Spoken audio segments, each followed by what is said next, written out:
All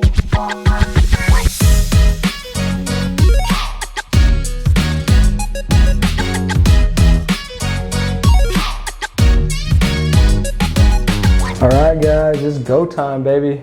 We're here. A little tequila and Trammell. Get the vibe, man. This is a lot of good stuff here. And we're going to dive in. Stick with us at the end. There's going to be a prize given. It's going to be a steak dinner. Just wait for it.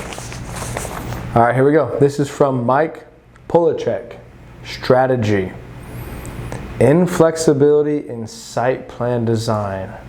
Lack of aggressiveness. Budgets too conservative. Not establishing third-party fee management, leasing, and construction services for tenant improvements. Inability to secure a financial partner for land acquisitions of future shopping center sites. Too many open-ended loans without considering interest rate hedges.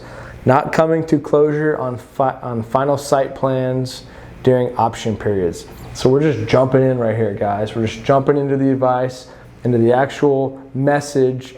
This is once again from Mike Polacek. Personnel. Not adequately checking prospective employees' background and references. Moving too fast. Lack of quarterly or semi-annual reviews. Need to do more documentation during personnel critiques when interviewing, not evaluating how prospective employees will fit in with other members of the division. You got to have a good team. Administration and overhead. Keep entire staff together. Accounting should office with division rather than regional office. Reduce office space requirement. Do not frivolously hire. Moderately priced office space requirements, hopefully within our projects.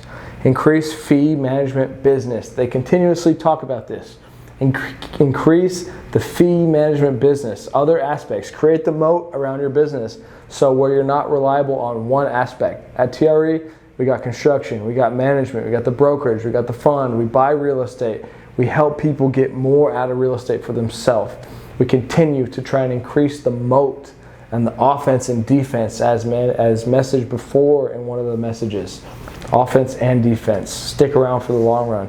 Don't be a fly-by-night. Individual projects. Not agreeing on workable site plan. 2 projects cost additional 1 year carry. Inability to secure construction loans prior to suspending a great deal of money on plans, studies, etc. Too conservative on the budgets. Do not hold out for the last dollar on pad prices. Not being tough enough with major tenants, enforcing to buy and improve its entire pro rata share of the development. Pretty simple from Mike. Bullet points. I like the paragraphs that these people write. Get a little more insight. This one might be that. Marty Farnsworth. Suffering through a bad market and watching the mistakes pop out is a learning experience that I'm sure is replicable. The financing strategy we made years ago in retrospect was obviously flawed. The combination of a good market, personal ego, strong credible partners, and the best name in the industry lead to a sense of invulnerability that is foolish in a volatile market. You are not indestructible. The market will take you down if you think that you can just power through it and you have an ego about it. You got to be wise, right? They had the best name in the industry, and these people are dealing with some real struggles. They in a lot of cases failed, right? They figured it out. They honestly should have went bankrupt, but like I said earlier, they owed the bank $100 million plus. So they owned the bank in a sense, right? So they were lucky that they were able to make it out. And they're still around today. I would like to think we wouldn't make the same mistakes again. Nevertheless, here they are. Strategy. We determined, I believe correctly, that the way to make money in the industrial business is by controlling a continual larger base with ever increasing tenant control.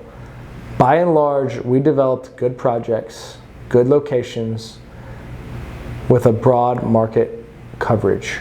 When rental rates were high and land prices increasing, we were able to keep afloat. The bulk of this expansion was financed with open-minded, full recourse bank loans. When absorption slowed down and rental rates dropped, the weakness in our financial strategy was revealed. The tide rises all ships, but when things go down, you see who is swimming naked, right? So you got to be out there and you got to be doing things the right way. We took on far more debt and risk than our ongoing cash flow and current liquidity could support.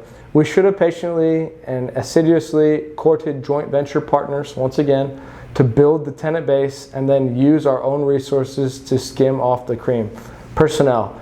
You cannot afford to not hire the very best. They keep saying this. The cost of being long suffering with an incapable employee or a capable employee in the wrong position is far more than the short-term discomfort of having tough evaluation or termination. The financial costs are less burdensome than the lower morale for the other employees and greater time commitments on the part of management, administration, and overhead. It is too easy to get accustomed to the luxury of valet services, construction managers, financial controllers, etc. There may be some dollar savings, but the lack of direct involvement on the part of the partner removes the partner from immediate familiarity with the numbers. Industrial divisions belong in the field near the tenants, the projects, the markets, and away from high-rise rents. Being away from the project removes property management, leasing, and partners from the market in which they are working. Tight control of cash flow forecasts, project costs, tenant delinquencies, and leasing performance are vital. We have been too quick to approve buying word processing computer equipment for everybody. Every secretary has a word processor, computer, and typewriter, including keyboard, screen, printer. It adds up. Individual projects. I had no business speculating on land when the division clearly had insufficient cash flow and net worth to bear the loss. In some of the projects, we choose to be the jack of all trades and master of none. That is, rather than seeking to diversify by having different product types available through different projects, we chose to diversify within each project. For example, Project A consists of a 156,000 square foot to 100,000 square foot bulk warehouse. 13,000 square foot is small multi-tenant. 40,000 is somewhere in between. Project B is 113,000 square feet, 36,000 square feet of front-loading warehouse, 21,000 of small incubator bays, and about 60,000 in between. By trying to diversify within each project, we were able neither to get the economies of scale nor the focus of deciding what the project should have been. It's just like putting it all together, it sounded like. I have been too willing to justify expanding our portfolio for tenants who have expressed a desire, in spite of poor credit. All right, we're jumping on to George Lippy. Gary, mistakes I have made include, number one, strategy. Build for inventory market share, tenant expansion when the project economies said no. Wrongly assuming that rents will go up as quickly as they went down or that inflation will carry rents up. Make the deal first, then live with the economics later. Should have said no more often.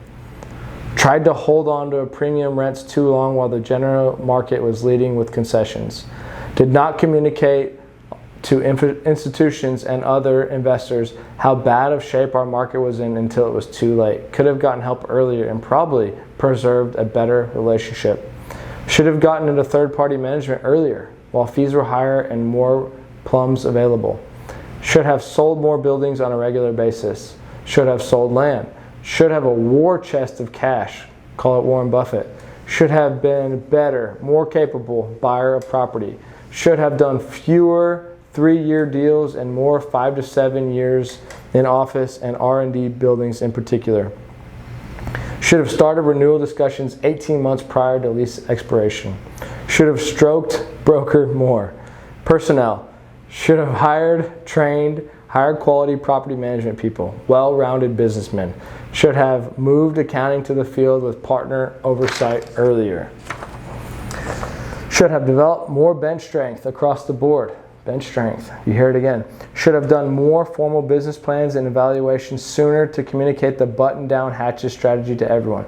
Should have changed expectations of leasing agents to slower road to partner and need more for super salesmanship skills, administration, and overhead. Should have changed the organization structure from a development office to a leasing and management office. Gotten rid of all mediocre people and replaced them with fewer, better paid superstars. Should have balanced overhead costs against marketing and leasing fees. Individual projects. Should not have built 3 phases of service center at one time. Do 1 phase at a time. Should have slacked off on amenities in favor of more cost-efficient functional projects, lower prices. The best location is more important than the building itself. The double whammy, was building on a secondary site and loading up with amenities. Need to be more gaudy on design, color and cosmetics, and less said, conservative and traditional, more curb appeal. Not enough parking and land coverage sake. Do not expense marketing brochures. Put your money in the on-site for lease sign.